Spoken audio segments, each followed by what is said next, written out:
Hello my dear students, Gayatri Vidya Mandir उच्च माध्यमिक विद्यालय सांचौर जिला जालौर के हमारे इस YouTube चैनल पर आप सभी का एक बार फिर से स्वागत है। प्रिय विद्यार्थियों, आज हम कक्षा 9 की गणित अध्याय 10 व्रत प्रश्न 10.5 के सवाल हल करेंगे। देखो बच्चों, प्रश्नावली की शुरुआत करने से पहले मैं आपको फिर कहना चाहूंगा कि यदि आपने हमारे YouTube चैनल को अभी तक सब्सक्राइब नहीं किया है तो सब्सक्राइब जरूर करें, जिससे कि आपको आगे आने वाले हमारे वीडियोस के नोटिफिकेशन समय पर प्राप्त हो और आप अपनी पढ़ाई निर्बाध रूप से सुचारू रूप से जारी रख सके। देखो बच्चों, क्वेश्चन नंबर 1 में क्या लिखा है। हमारे पास ये एक आकृति है, आप अपनी बुक से मिलान करना। ये आकृति है, इसमें कोण BOC बराबर 30 डिग्री। देखो बच्चों, BOC हमारे पास 30 डिग्री का कोण दे रखा है। कोण AOB बराबर 60 डिग्री। AOB ये कोण हमारा 60 डिग्री दे रखा है। कोण ADC का मान हमें ज्ञात करना है। ADC यानी हमें इस कोण का मान ज्ञात करना है बच्चों, राइट। देखो, सबसे पहले हम क्या करेंगे बच्चों, इस सवाल को हल करने के लिए ध्यान देना, हम AOC यहां से लेके ये पूरा कोण का मान ज्ञात करेंगे। तो यहां से लेके ये पूरा कोण कौन सा है, AOC, राइट। ये कैसे क्या करेंगे, इन दोनों को जोड़ के। तो सबसे लिखेंगे हम, क्योंकि कोण AOC बराबर कोण AOB प्लस कोण BOC। AOB तथा BOC दोनों को जोड़ने पर जो योगफल आएगा वो किसका मान आएगा, AOC का मान आएगा, राइट। इसलिए कोण AOC बराबर, देखो बच्चों, AOB का मान कितना दे रखा है, 60 डिग्री। BOC का मान दे रखा है 30 डिग्री। इसलिए कोण AOC बराबर हो गया 90 डिग्री। यानी यहां से लेके AOC कितना हो गया, 90 डिग्री। अब चूंकि देखो बच्चों, यहां से अपन एक चाप काटेंगे। हमारे पास देखो, ऐसे समझ में, ये चाप काटेंगे, यहां से ये कोण बन गया ADC। ये ADC कहां बन गया, ये ADC बन गया वृत्त की परिधि पर। इसी चाप को आगे बढ़ाएंगे तो केंद्र पे कोण बनता है AOC। तो एक ही चाप से केंद्र पे कोण AOC बनता है और उसी चाप से परिधि पर कोण ADC बनता है।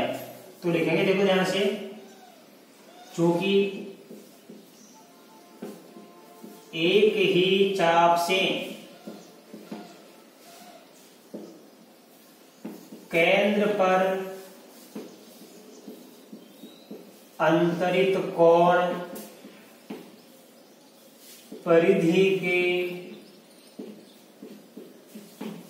शेष भाग पर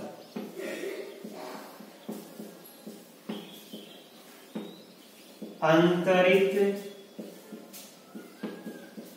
कोण का दुगुना होता है।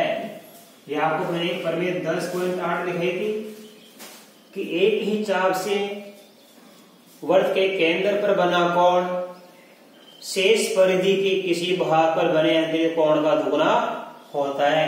तो यहां से चाप काटेंगे तो परिधि पर ADC कोण बन गया। इसी चाप से आगे देखो, केंद्र पे कोण कौन सा बन गया, AOC। तो एक ही चाप से केंद्र पर अंतरित कोण परिधि के शेष भाग पर अंतरित कोण का दुगुना होता है। इट मीन्स ये AOC किसका दुगुना होगा, ADC का होगा बच्चों, ऐसा समझ में। इसलिए ध्यान देना, AOC ध्यान देना, कोण AOC बराबर क्या होगा, 2 कोण ADC। अर्थात ये केंद्र पर अंतरित कोण AOC है और यहाँ परिधि पर अंतरित कोण ADC है। तो केंद्र वाला कोण परिधि के कोण का दुगुना हो जाएगा। तो AOC बराबर क्या हो जाएगा, 2 कोण ADC। अब देखो बच्चों, इसलिए ये 2 की जगह 2 कोण ADC बराबर AOC का मान कितना है, 90 डिग्री। हमें ज्ञात करना है एडीसी का मान। इस एडीसी का मान ज्ञात करने के लिए देखो एडीसी किससे गुणा रहा है, 2 से, तो 2 का भाग 90 में लगा देंगे हम। इसलिए कोण एडीसी बराबर होगा 90/2 डिग्री। इसलिए कोण एडीसी बराबर आएगा 45 डिग्री। तो आपको बड़ी सरल तरीके से मैंने समझा दिया है, सारी बातें आपको इसमें समझ में आ गई। आप इसका स्क्रीनशॉट लीजिए बच्चों, इसके बाद सवाल नंबर 2 सिखाऊंगा मैं।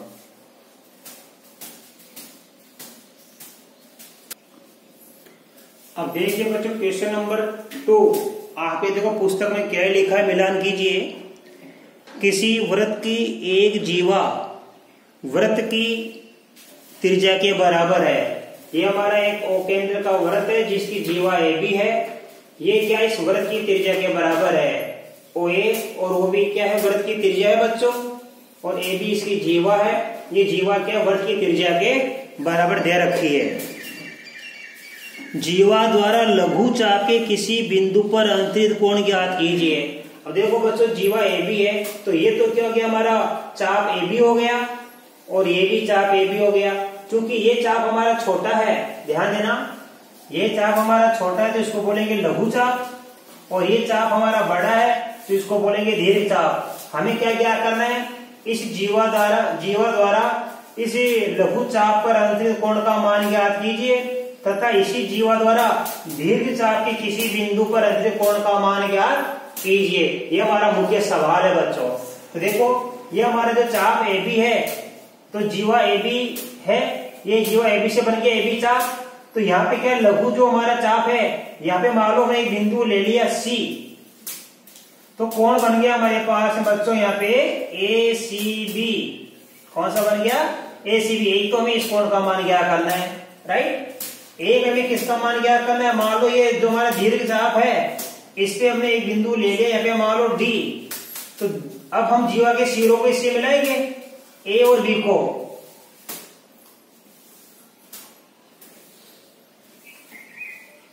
तो ये चाप बन गया हमारा, इस चाप से बन गया यहाँ पे एडीबी।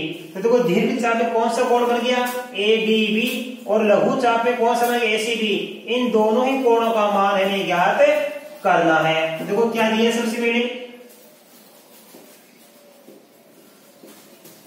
दिया है, ध्यान देना, जीवा ए बी बराबर किसके, वर्ग की त्रिज्या के। ये हमारे सवाल में दिया हुआ है।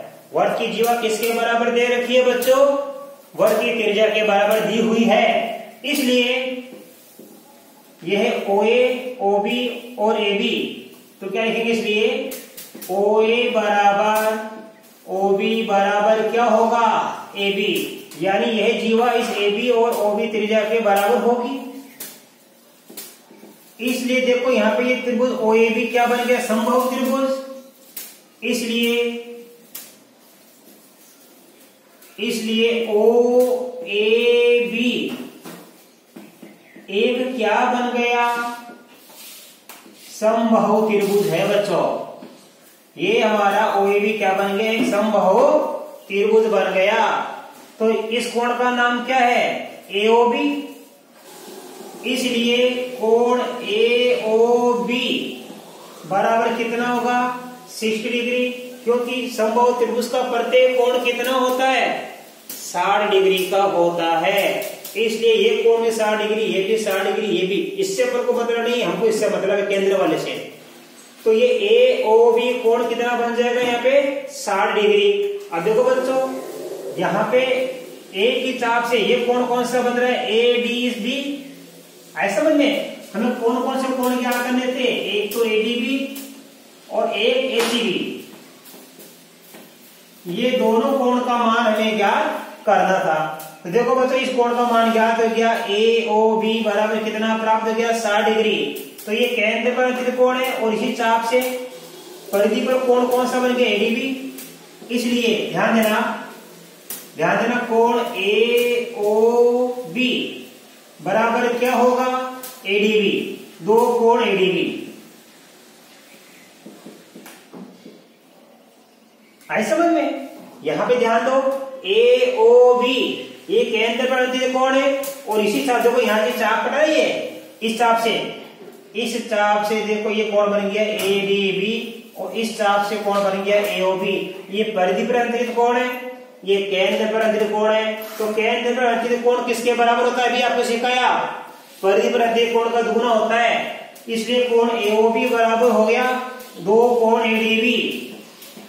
अब तो यहां से लिखेंगे हम, इसलिए 2 कोण एडीबी बराबर एओबी। एओबी का मान क्या दे रखा है? 60 डिग्री। अब हमें क्या करना है? एडीबी का मान। इसलिए कोण एडीबी, ये गुणा है तो भाग बदल जाएगा, हम 2 का भाग देंगे इसमें। इसलिए कोण एडीबी बराबर क्या हो गया? 30 डिग्री, राइट। ये हमारे पास कितना प्राप्त हो गया? 30 डिग्री। अब हम लिखेंगे, देखो यहाँ पे, चूंकि ध्यान देना ये कोण डी और ये कोण सी, कोण सी प्लस कोण डी बराबर क्या लिखेंगे? 180 डिग्री। क्यों? क्योंकि हमारे पास भी ये ए सी बी डी क्या है? एक चक्रीय चतुर्भुज है। चूंकि ए सी बी डी क्या है? एक चक्रीय चतुर्भुज है। और हमने आपको बता रखा है चक्रीय चतुर्भुज के सम्मुख कोणों का योगफल कितना होता है? 180 डिग्री। इसका मतलब है ये हमारा चक्रीय चतुर्भुज है, इन दोनों कोणों का योग कितना होगा? 180 डिग्री होगा।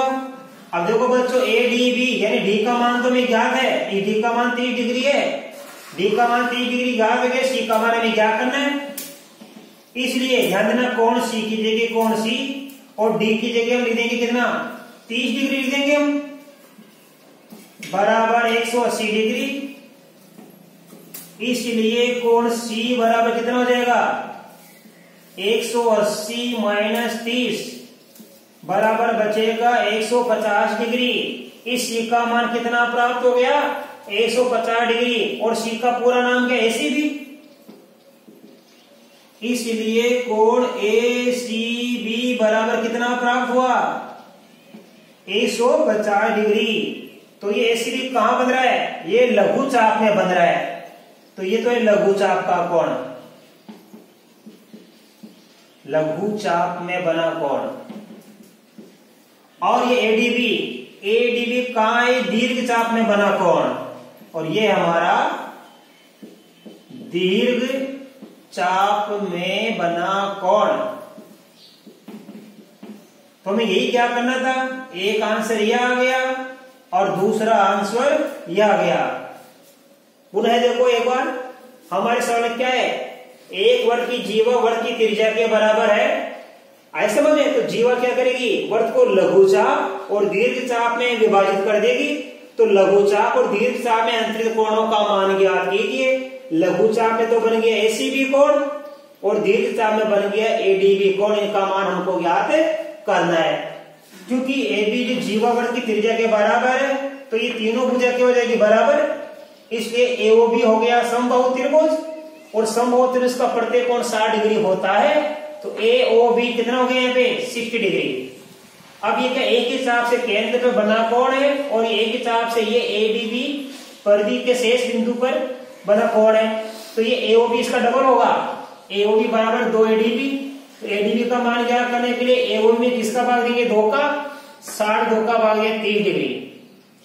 एडीबी का मान है क्या? 30 डिग्री। अब इन दोनों का जोड़ कितना होगा? 180 डिग्री। क्यों होगा? क्योंकि ये हमारा एक चक्रीय चतुर्भुज है, और चक्रीय चतुर्भुज के सम्मुख कोणों का योग कितना होता है? 180 डिग्री। हमने आपको बता रखा है। तो कोण सी पर डी 180 डिग्री। अब सी का मान क्या करने के लिए 180 में से हम 30 घटाएंगे तो पीछे कितना बचेगा? 150। ये 150 डिग्री आ गया। तो ये आ गया हमारा लघु चाप का कोण, और ये आ गया हमारा दीर्घ चाप का कोण। बच्चों आप इसका स्क्रीनशॉट लीजिए। इसके बाद मैं अगला सवाल नंबर 3 सिखाऊंगा।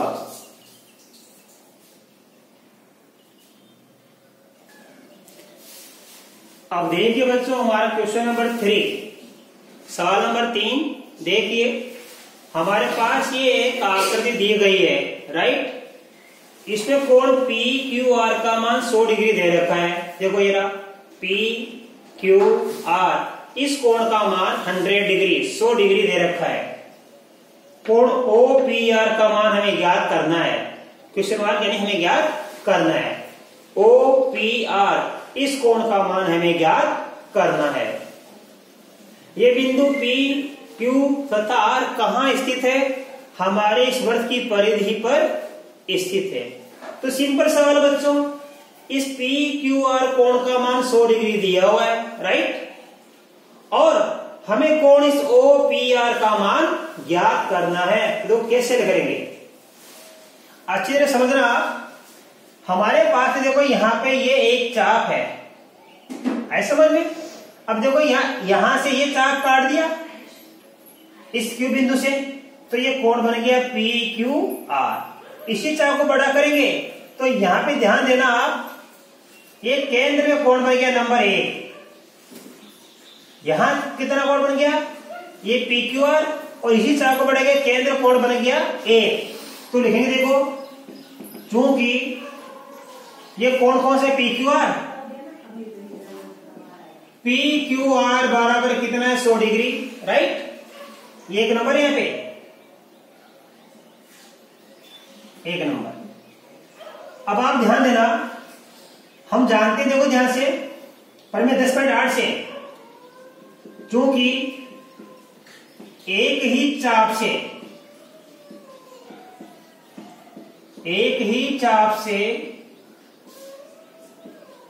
केंद्र पर बना कोण शेष परिधि के किसी बिंदु पर बने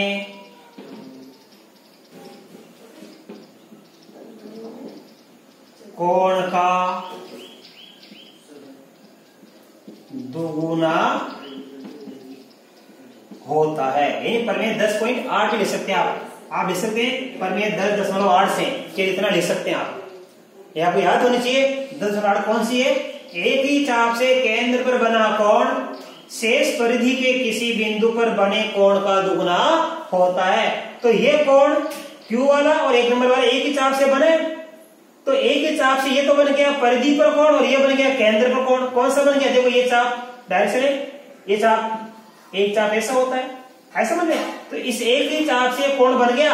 यहाँ पे तो कोण Q 100 डिग्री और कोण 1 का मान पहले हम ज्ञात करेंगे बच्चों, ध्यान देना। इसलिए ध्यान देना, कोण 1 बराबर क्या होगा? ध्यान देना, ये होगा 2 कोण PQR, 2 कोण PQR, ऐसा समझ में। तो कोण 1 का मान किसके बराबर होगा? इस PQR का डबल होगा। इसलिए कोण 1 बराबर कितना हो जाएगा? 2 गुणा 100। इसलिए कोण 1 का मान कितना हो जाएगा? 200 डिग्री हो गया, राइट। अब आप ध्यान देना, केंद्र हमारा ये O बिंदु था, यहां पे ये नीचे वाला 1 नंबर कोण कितना बन गया हमारे पास? 200 डिग्री हो गया। कितना हो गया? 200। और चूंकि एक सर्किल ये कितने डिग्री का होता है? 360 डिग्री का। इसमें से देखो बच्चों, हमारे पास में यहां पे ये कोण कितने डिग्री हो गया? 200। तो ये ऊपर वाला कितना बचेगा? क्योंकि 360 का होता है ये, 360 में घटा देंगे अपन 200 तो बच जाएगा 160। तो मैं यहां नंबर डाल रहा हूं 2, यहां नंबर डाल दिया मैंने 2। तो वहां पर लिखेंगे, देखो क्योंकि कोण 1 प्लस कोण 2 बराबर कितना होगा? 360, क्योंकि ये एक ही बिंदु पर बना कोण है जो 360 डिग्री का होता है सर्किल। इसलिए ध्यान देना, कोण 1 का मान कितना है? 200। कोण 2 का मान हम ज्ञात कर लेंगे, बराबर 360। तो 200 प्लस कोण 2 बराबर क्या लिखेंगे हम? 360। अब ध्यान देना, कोण 2 का मान याद हो जाएगा हमको। इसलिए कोण 2 बराबर 360 माइनस का 200, शेष बचेगा 160 डिग्री। तो ध्यान दो बच्चों, हमारे पास में ये कोण 2 का मान कितना बच गया? 160 डिग्री बच गया। अब हमारे पास देखो ये त्रिभुज है पी ओ आर, तो यहां लिखेंगे देखो त्रिभुज पी ओ आर में, ध्यान देना पी ओ आर में क्या है ये हमारी ओपी बराबर ओ आर, ओपी बराबर क्या है ओ आर है बच्चों, ध्यान देना ये ओपी बराबर ओ आर है त्रिभुज में, क्योंकि वर्ग की त्रिज्या है ये क्या है वर्ग की त्रिज्याएं हैं। ओपी बराबर ओ आर, जब किसी त्रिभुज में दो भुजाएं बराबर होती है तो उनके समूह कोण बराबर होते हैं, इसलिए कोण पी कोण आर के बराबर होगा। ये दो भुजा बराबर है तो ये सम्मुख कोण क्या होंगे बराबर, इसलिए कोण पी बराबर कोण क्या होगा आर होगा। अब आप तीनों कोणों को जोड़ दीजिए, ये कोण पी प्लस कोण आर, ये प्लस कोण दो बराबर कितना होगा 180 डिग्री। इसलिए कोण पी, क्योंकि हमें किसका मान क्या करना है पी का तो मान क्या करना है, तो पी की जगह पी और आर किसके बराबर पी के बराबर, तो आर की जगह फिर पी लिख दो। और कोण दो का मान कितना प्राप्त हुआ हमारे पास 160 डिग्री बराबर हो गया 180 डिग्री। इसलिए ये हो गया दो कोण पी, एक पी रे पी कितना गया दो बार कोण पी, दो बार कोण पी बराबर कितना है 180 डिग्री माइनस 160, इसमें से कम कर देंगे कितना बच जाएगा ये 20 डिग्री, 180 में से 160 गया कितना बचेगा 20 डिग्री। इस दो बार कोण पी का मान हो गया, दो कोण पी का मान 20 डिग्री, इसलिए कोण पी का गुणा 2 से हो रहा है, तो कोण पी का मान क्या करने के लिए 20 में किसका भाग देंगे 2 का, इसलिए कोण पी बराबर कितना प्राप्त होगा 10 डिग्री। इस कोण पी का मान 10 डिग्री होगा, तो इसका पूरा नाम क्या है OPR, इसलिए कोण OPR बराबर हो जाएगा 10 डिग्री, ये इसका आंसर आएगा। ठीक है बच्चों, इस प्रकार आज हमारी इस प्रश्नावली 10.5 के सवाल नंबर 1, 2 और 3 हल कर लिए, और मैं आशा कर सकता हूं आज बताए गए इस प्रश्नावली के सवाल नंबर 1, 2, 3 ये आपको अच्छी तरह से समझ में आए होंगे। बाकी इसके बाद में आगे के सवाल मैं आपको कल के वीडियो में सिखाऊंगा। धन्यवाद।